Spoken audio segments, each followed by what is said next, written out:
and begin. You are not on Facebook.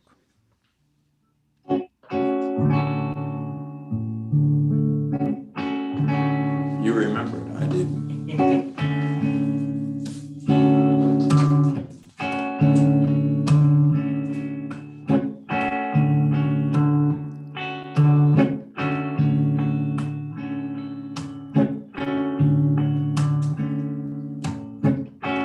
Blessed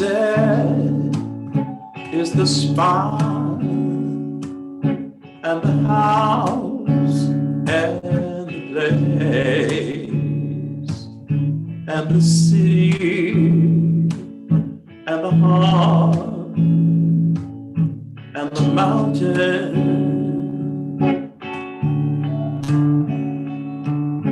and the refuge and the cave and the valley and the land and the sea and the island and the meadow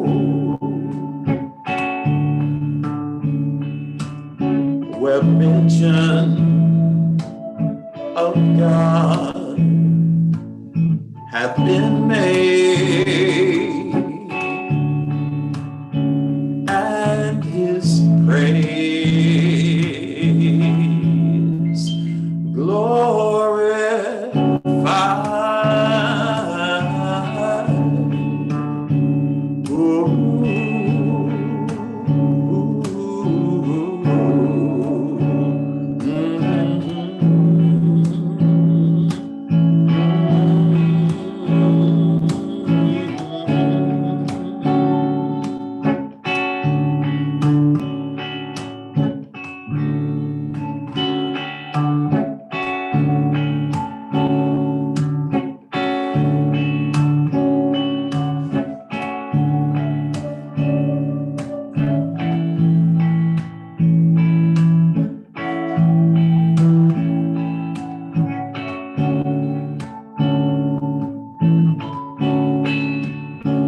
Where mention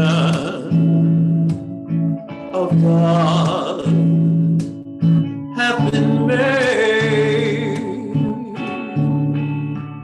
and his praise glorified.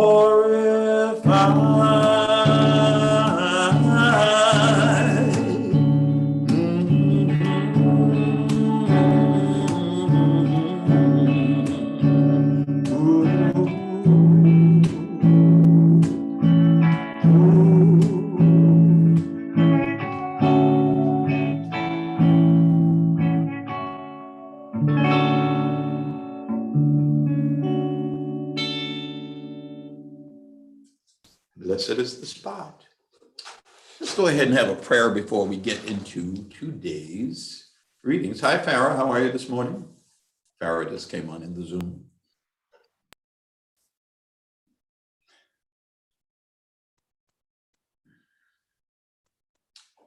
O my Lord, make thy beauty to be my food, and thy presence my drink, and thy pleasure my hope, and praise of thee my action, and remembrance of thee my companion, and the power of thy sovereignty my succorer, and thy habitation my home and my dwelling place, the seat thou hast sanctified from the limitations imposed upon them who are shut out as by a veil from thee. Thou art verily the Almighty, the All-Glorious, the Most Powerful. And this is a prayer by Baha'u'llah.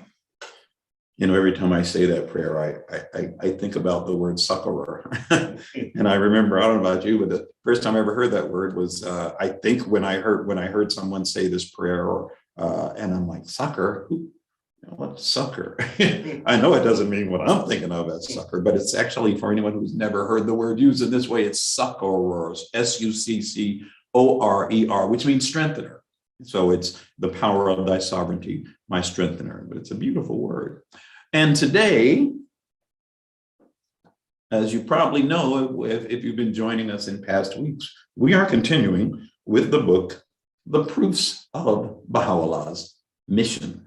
And we've covered some pretty, some pretty deep topics as to, why the manifestations of God come and, what are supposed to be the signs of the manifestation of God, and how do we recognize the manifestation of God, and why do people reject God's manifestation?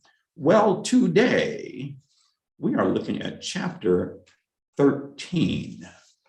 And in chapter 13, we are studying the truth that is put forth by Baha'u'llah and continued by Abdul Baha and even the Bab before Baha'u'llah, that the proofs of all the manifestations are the same. And that's the title of this chapter. The proofs of all the manifestations are the same.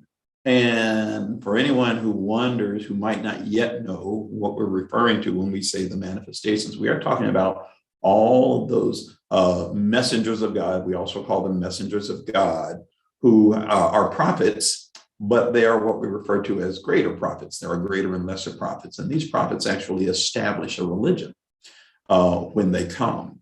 And there are signs of their coming and so forth.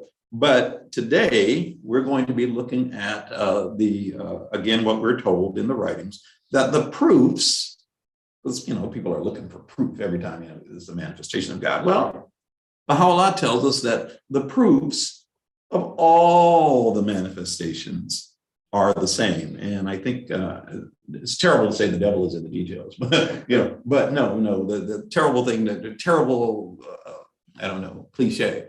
But yeah, the details may be different, but the general proofs of all the manifestations are the same.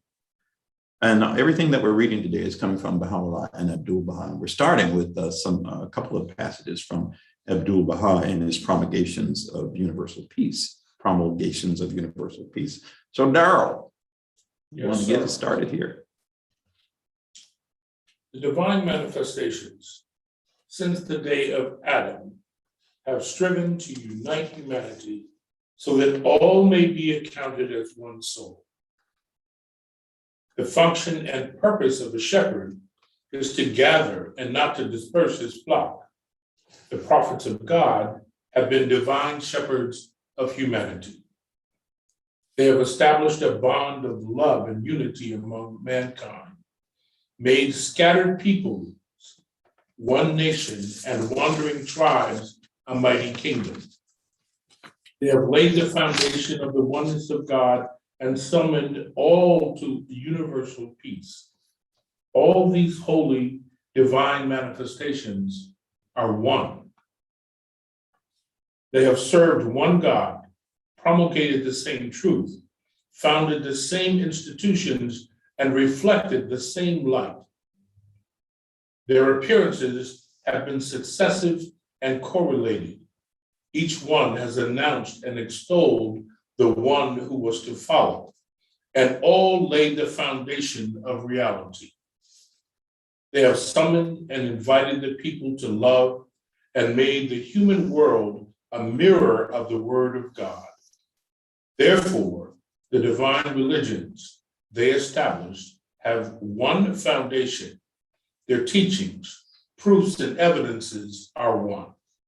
In name and form, they differ, but in reality, they agree and are the same.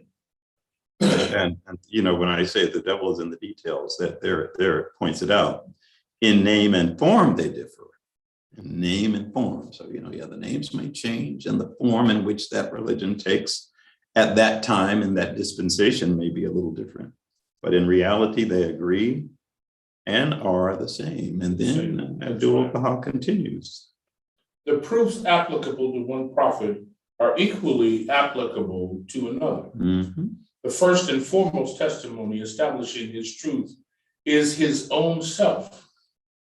Next to this testimony is his revelation.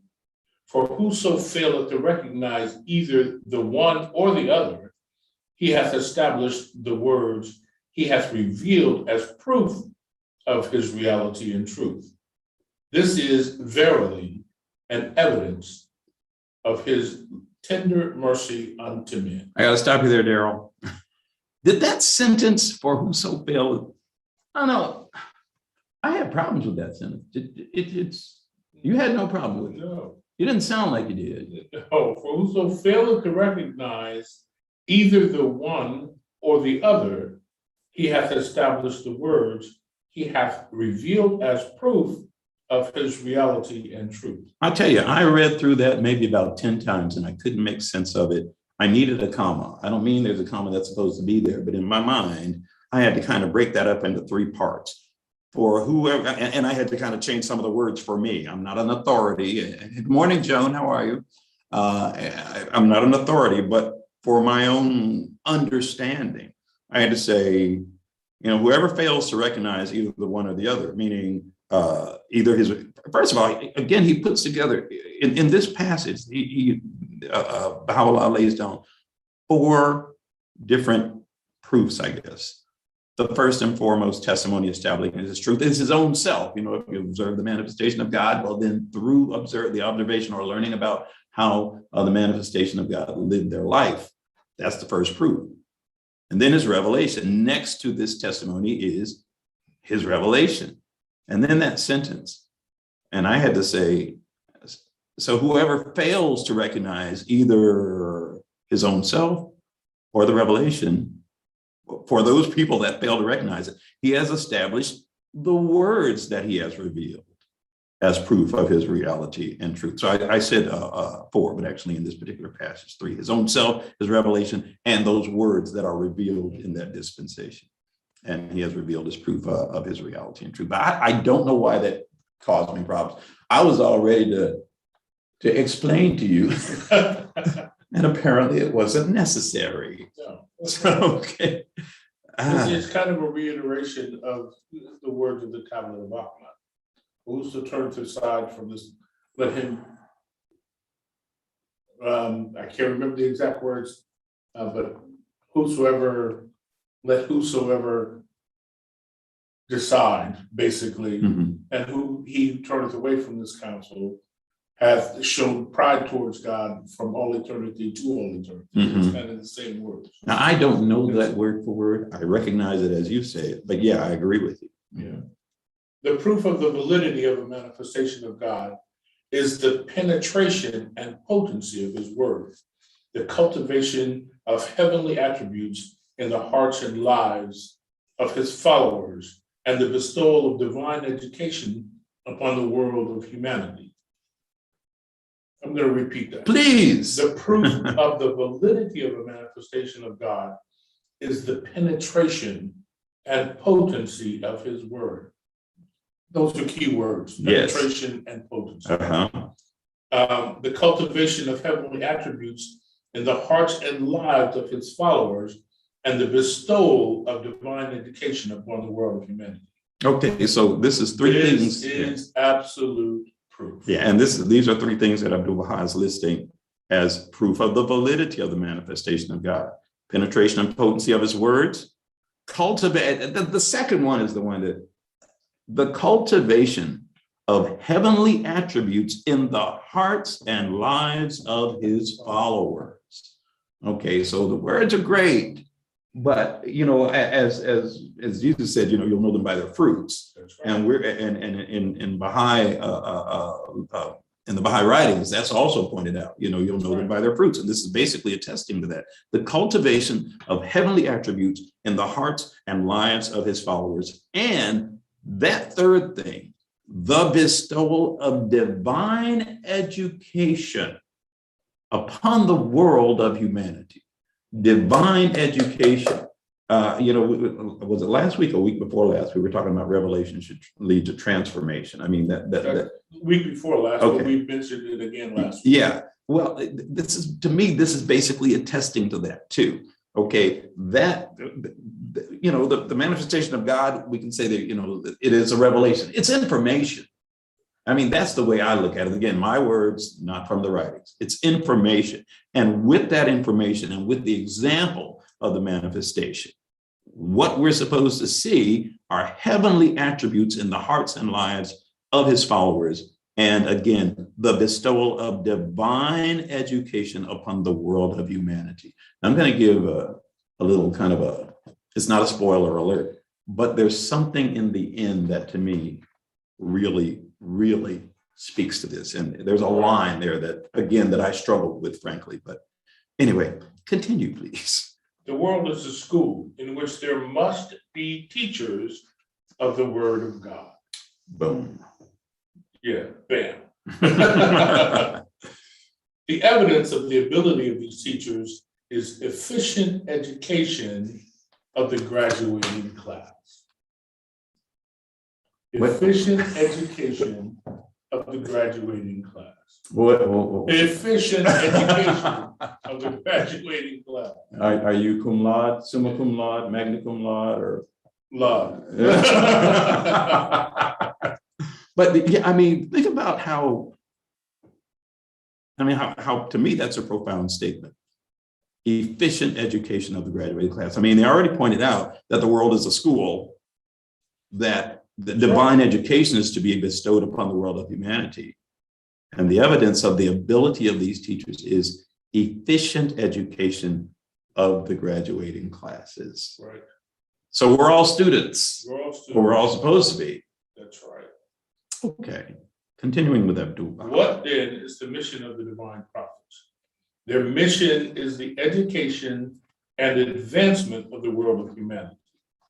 There are the real teachers and educators, the universal instructors of men. They are the real teachers and educators, the universal instructors of mankind. If we wish to discover whether any one of these great souls or messengers was in reality a prophet of God, we must investigate the facts surrounding his life and history. And the first point of our investigation will be the education he bestowed upon mankind. If he has been an educator, if he has really trained a nation of people, causing it to rise from the lowest depths of ignorance to the highest station of knowledge, then we are sure that he was a prophet. This is a plain and clear method of procedure. Proof is irrefutable. We do not need to seek after other proofs. We do not need to mention miracles, saying that out of rock, water gushed forth. For such miracles and statements may be denied and refused by those who hear them. The deeds of Moses are conclusive evidences of his prophethood. If a man be fair, unbiased, and willing to investigate reality, he will undoubtedly testify to the fact that Moses was verily a man of God and a great personage. One of the proofs is through the fulfillment of former prophecies. The second proofs are their creative words and phrases which salute the hearts of humanity. The third are their deeds, and the fourth are their teachings. I'm going to repeat that whole paragraph. One of the proofs is through the fulfillment of former prophecies. Every manifestation has fulfilled the prophecy of those that came before him. The second proofs are their creative words and phrases which salute the hearts of humanity. Their writings, their teachings, their changes to the society. The third are their deeds. They set themselves up as examples to all of mankind and to the world of humanity. And the fourth are their teachings. So you got those four. Yeah. So again, they are educators. They teach humanity. In yet another passage, he says, Daryl, stop. You can't keep going. You can't keep going. You can't, not yet. I just feel like, again, you'll know them by their fruits. And again, some of that fruit includes education. I hate to keep coming back to that, but we're told by Abdul Baha that if we wish, in the previous passage, if we wish to discover whether any of these great souls or messengers was in reality a prophet of God, we must investigate the facts. What are the facts? Okay. I like the first, I like the idea that we're being told to investigate the facts. Right. Okay. He said the first point of our investigation will be the education. I mean, you read it all, the education that he bestowed upon mankind. Right. What did he teach them? Did he teach them? Okay. If he has been an educator, and he puts those conditions in there. If he's been an educator, if he has really trained a nation or people, causing it to rise from the lowest depths of ignorance to the highest station of knowledge, then we're sure that he was a prophet. And then he goes on to say, we don't really need any other proof than that. We do not need to seek after other proofs. Right. And yet, he gives you more. You know, later on he says, in reference to Moses, if a man be fair, unbiased, and willing to investigate reality, because, you know, we love being in our little echo chambers where we only hear what we want to hear. But if a man be fair, unbiased, and willing to investigate reality, he will undoubtedly testify to the fact that Moses was verily a man of God and a great personage. Right. And then he names those things. One of the proofs is through the fulfillment of former prophecies. So just like you pointed out, yeah, each manifestation of God is fulfilling the prophecies of a former manifestations. Second proofs, they're creative words and phrases. These manifestations of God leave or express things, shall we say, that are recorded and that are again above what was revealed prior to their time. I mean, there's something, I don't know about you, but the first time I read some of the words of Baha'u'llah, even that I really read, I was absolutely blown away. So was I. Yeah, we've mentioned this book, The Hidden Words, before. I recommend anyone out there, read The Hidden Words. How long does it take to read that book? Maybe an hour, maybe less. I mean, it's a bit, well, if you're really going to read and think while you're reading, it'll take more than that. But it's a lot of brief passages. I'm telling you, I read The Hidden Words and I was like, or The Hidden Word, and I was, oh my goodness. I tell you, my feeling was, this is not just a gifted writer. This is not just a gifted poet. I've done study sessions on The Hidden Words that have lasted over 10 weeks.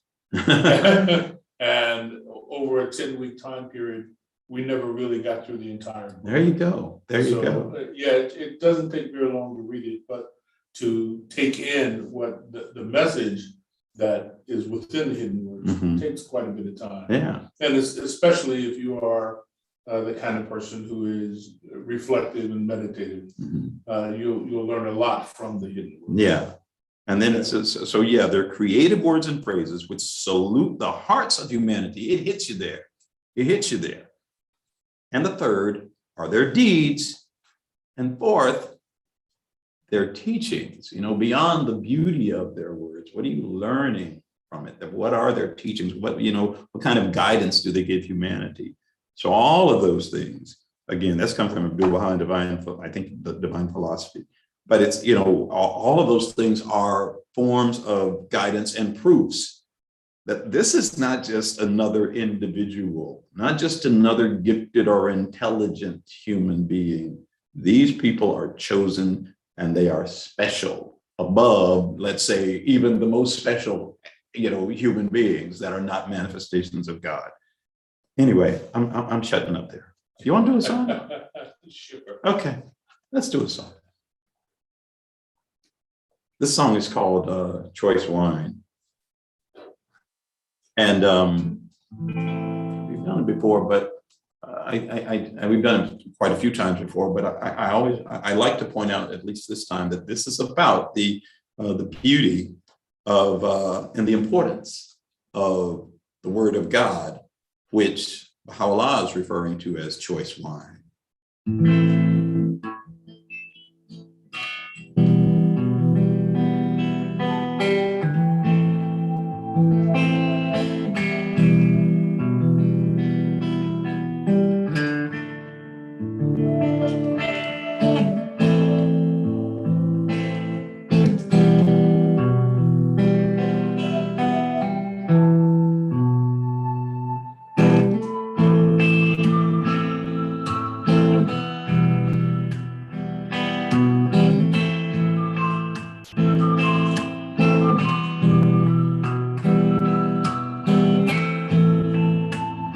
Bisharat, Tarzan, Tashalia, Ishrikan, Kalimati, Pedosiye, Kalimati, Pedosiye, Bisharat, Tarzan, Tashalia,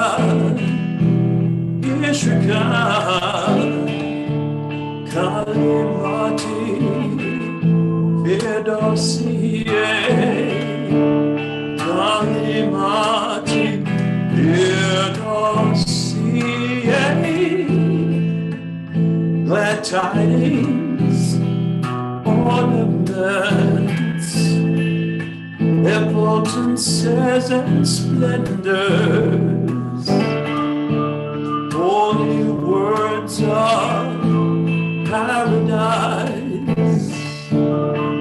holy words of paradise, words revealed by my Lord, gift of life through my Lord, hidden words now revealed, choice wine now unsealed by my Lord, now unsealed by my Lord, now unsealed by my Lord, now unsealed by my Lord.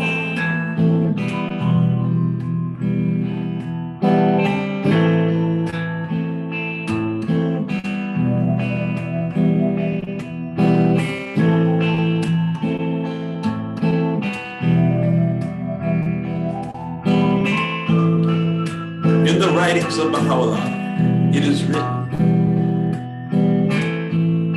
the seal of the choice wine of his revelation hath in this day, and in his name the self-sufficing, been broken. Its grace is being poured out upon many. Fill thy cup and drink in his name, the most holy, the all-praised.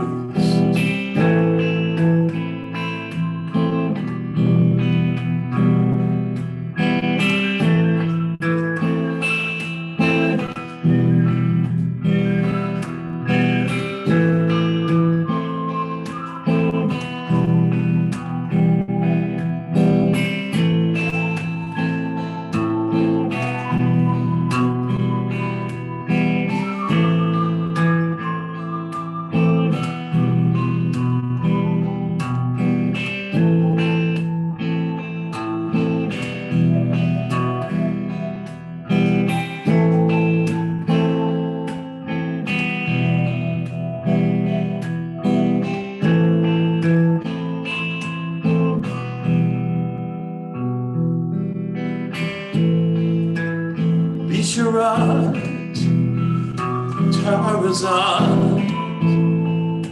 Tashalia, Ishrikan, Kalimati, Pedosiye, Kalimati, Pedosiye. see words revealed by my Lord, word of God through my Lord, hidden words now revealed, choice wine now unsealed by my Lord, now unsealed by my Lord, now unsealed by my Lord, now unsealed by my Lord, now unsealed by my Lord.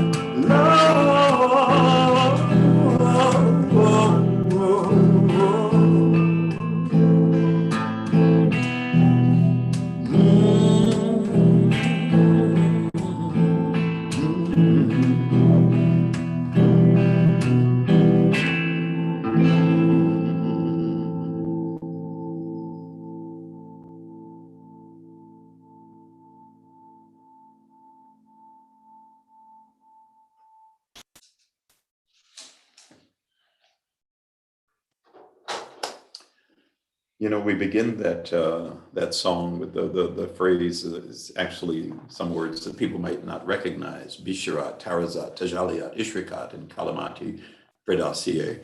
I hope I'm saying them right. That's the way I say them all the time. But they mean respectfully, in the same order: glad tidings, ornaments, effulgences, splendors, and words of paradise. And they're all names of tablets that were revealed by Baha'u'llah. So if anyone was wondering, there's your answer. And I want to take a moment now and say hi to Joan. There she is in the Zoom. Good morning, Joan. And now we're going to continue. Barrow? In yet another passage, he says, and when he become acquainted with any of our verses, he turneth them to ridicule. There is a shameful punishment for them. The people are derisively observed, saying, work thou another miracle, and give us another sign. One would say, make now a part of the heaven to fall down upon us, and another, if this be the very truth from before thee, rain down stones upon us from heaven. Even as the people of Israel in the time of Moses bartered away the bread of heaven for the sordid things of the earth, these people likewise sought to exchange the divinely revealed verses for their foul, their vile, idle desires. In like manner, thou beholdest this day that although spiritual substance, let me go back. In like manner, thou beholdest in this day that although spiritual sustenance hath descended from the heaven of divine mercy and been showered from the clouds of his loving kindness, and although the seas of life at the behest of the Lord of all being are surging within the Rizwan of the heart, yet these people, ravenous as the dogs, have gathered around Kari and contented themselves with the stagnant waters of briny lake. I gotta stop you there. Of a briny lake. I gotta stop you there because that is a very, I mean, this is Baha'u'llah speaking. This is coming from the Kitab-i-Igan, the book of certitude. And this is some pretty strong language. I know, I mean, it's some pretty strong imagery. Listen what he's saying. Okay, he's comparing the people of his day to the people of Israel, to the people of Israel. He says, even as the people of Israel in the time of Moses, they bartered away the bread of heaven. I'm sure those people that are coming from the Christian tradition recognize that as, Jesus also says the bread of heaven. Bartered away the bread of heaven for the sordid things of the earth, the sordid, S-O-R-D-I-D, sordid things of the earth. They sought to exchange the divinely revealed verses for their foul, their vile, and idle desires. They rejected it then. And then he says, in like manner, thou beholdest, you see in this day, that all those spiritual sustenance, again, we can call that again, bread of heaven, spiritual sustenance. This is not physical food, it's spiritual food. Spiritual sustenance hath descended from the heaven of divine mercy and been showered from the clouds of his loving kindness. And although the seas of life, when I read that, I was thinking, Jesus said, often spoke of this being the water of life. He said, I believe he said that. Water of life. Yes. And here Baha'u'llah is using a similar metaphor, the seas of life. I mean, it's just not water, you're getting a whole sea of it. The seas of life, at the behest of the Lord of all being, are surging within the Rizwan of the heart. Rizwan meaning paradise. Yet these people, even as the dogs have gathered around carrion. I knew what that word meant, but I still looked it up to be sure. And so for anyone who doesn't know, it's not like carry-on luggage, okay? It's carrion. It is the decaying flesh of dead animals. Yeah, rotting meat of dead, the rotting flesh of dead animals. They have gathered around carrion. You had the bread of life, but you're rejecting that, gathering around carrion and contenting yourself with the stagnant waters of a briny lake. Briny meaning salty. So you've got this, the water of life and bread of life, pushing it away and instead choosing something that is equivalent to the decaying flesh of dead animals and salty water. I mean, like I said, it's pretty strong imagery he's using here. That's right. And I mean, like I said, it just hit me. I'm like, it's a wonderful juxtaposition. You have this, but you don't want that. This is what you choose. And it's bad, but for some strange reason, you're still making that choice. Sure. Okay, I'll stop. Gracious God, how strange the way of this people. They clamor for guidance, although the standards of him who guideth all things are already hoisted.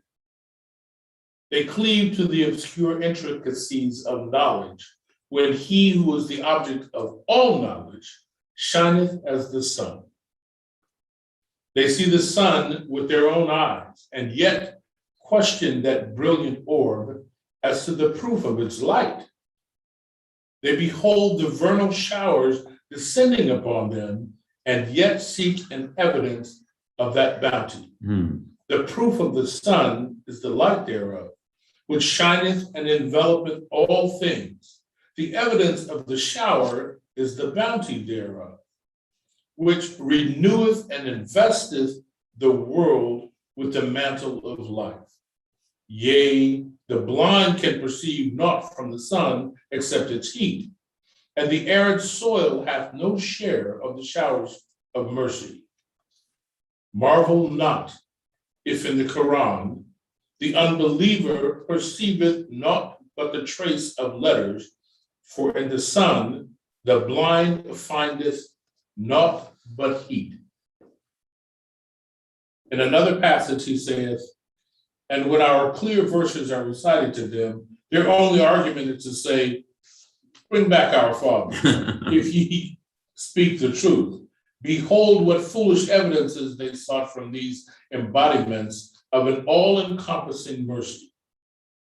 They scoffed at the verses, a single letter of which is greater than the creations of heaven and earth, and which quickeneth the dead of the valley of self and desire with the spirit of faith. And clamored, saying, cause our fathers to speed out of their sepulchres, which was the perversity and pride of that people. Each one of these verses is unto all the peoples of the world an unfailing testimony and a glorious proof of his truth. Each of them verily sufficeth all mankind. Wert thou to meditate upon the verses of God, in the above mentioned verse itself, pearls of mysteries lie hidden. Whatever the ailment, the remedy it offereth can never fail. whatever the ailment, the remedy it offereth can never fail. So, I like that line where he says, where he's talking about such was the perversity and pride of the people of that people. Each one of these verses is unto all the peoples of the world an unfailing testimony. He's saying all you need is really one. Each one of these verses is unto all the peoples of the world an unfailing testimony and a glorious proof of his truth. Each of them verily sufficeth all mankind. Each one is enough. If you were to meditate upon the verses of God. So there's a little condition there, Sure. You don't study it, you're not going to get it. But yeah, I just wanted to emphasize that. And whatever be the ailment, the remedy it offers can never fail. Can never fail. Well, I kind of like the line where he talks about the blind and how the blind can only perceive the heat of the sun. Yeah. Oh, yeah. And get no benefit from its light. And that's kind of the way that many of us approach our God, Yeah.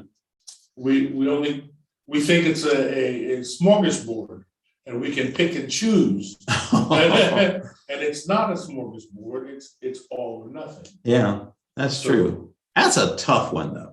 I mean, you're 100% correct. I totally agree with you. But man, it's tough because we wanted to be comfortable. We wanted to be comfortable. I don't like this. Bring back our fathers. Yes. Yeah. Our fathers' time has passed. It's Yeah. time for us to embrace a new revelation. Yeah. And new teachings. True. Absolutely. Go on, Tony. Okay. Baha'u'llah says in Gleanings, and all of these are, well, at least these next two passages come from Gleanings, but all these final three passages are coming straight from Baha'u'llah. He says, whoso hath in bygone ages asked us refers to himself and all the other manifestations of God as representatives of God. Whoso hath in bygone ages asked us to produce the signs of God hath no sooner we revealed them to him, repudiated God's truth. The people, however, have for the most part remained heedless. They asked for proof, we gave it to them, they still remain heedless. They whose eyes are illumined with the light of understanding will perceive the sweet savors of the All-Merciful and will embrace his truth. These are they who are truly sincere. And then he says, God is my witness, O people. I am come to you with a revelation from the Lord your God, the Lord of your fathers of old. Look not, O people, at the things you possess. Look rather at the things God hath sent down unto you. This surely will be better for you than the whole of creation, could ye but perceive it. Repeat the gaze, O people, and consider the testimony of God and his proof, which are in your possession, and compare them unto the revelation sent down unto you in this day, that the truth, the infallible truth, may be indubitably manifested unto you. Follow not, O people, the steps of the evil one. Follow ye the faith of the All-Merciful, and be ye of them that truly believe. What would it profit a man if he were to fail to recognize the revelation of God? Nothing, whatever. To this mine own self, the omnipotent, the omniscient, the all-wise will testify. And then finally, Baha'u'llah says, this is one sentence, and I'll admit I struggled with this. This is the one I spoke about earlier. If thou deniest me, if thou deniest me, by what proof canst thou vindicate the truth of that which thou dost possess? If thou deniest me, by what proof canst thou vindicate the truth of that which thou dost possess? And I'll tell you why it Well, I struggled with it. It was my interpretation of the word vindicate, which was, you can vindicate somebody, you can clear them of blame. Okay. And so that's the way I was interpreting that. But you can clear them of blame or suspicion. But another definition of that word vindicate is to justify, to prove to be right, to justify. And I kind of say, if thou deniest me, by what proof can you justify the truth of that which you do possess? If you deny the manifestation of God, then a lot of this other stuff just doesn't make a whole lot of sense. That's true. If thou deniest me, by what proof canst thou vindicate or justify, my word, the truth of that which thou dost possess? If you accept the one, you have to accept the other. And those are the proofs of all of the manifestations of God. Yeah, I want to apply a couple of other things from another of the writings. In the Tablet of Aqua, I'm just going to take a couple of passages from this. Baha'u'llah says, he hath but to deliver this clear message. Whosoever desireth, let him turn aside from this counsel. And whosoever desireth, let him choose the path to his Lord. Mm-hmm. It's just saying, you do have a choice here, but you can turn aside from the counsel, but if you're smart, you're going to choose the path to his Lord. Yeah. Oh, people, if ye deny these verses, by what proof? Again, we're back to proof. By what proof have ye believed in God? Produce it a assemblage of falsehoods. And that's from the Tablet of Rahman. But then he goes on to say later, be thou assured in thyself that verily he who turns away from this beauty hath also turned away from the messengers of the past, and showeth pride towards God from all eternity to all eternity. This is from the Tablet of Rahman. Mm-hmm. And that it's kind of a reinforcement yes, of the message again. Yes. And I think one of those things that, again, you basically are emphasizing it, but to emphasize it again, is that Baha'u'llah is not just saying this about himself. That's right. Yeah, he's not just saying this about himself. He's saying it about all the messengers of God. And that's what this chapter is about. The proofs of all the messengers are the same. But I think by association, as we've read in the past, they also end up going through all the same stuff, the same rejection, the same ostracization, and so forth and so on. The same difficulties and like I said earlier, the details do change because the times change, but the general principles and the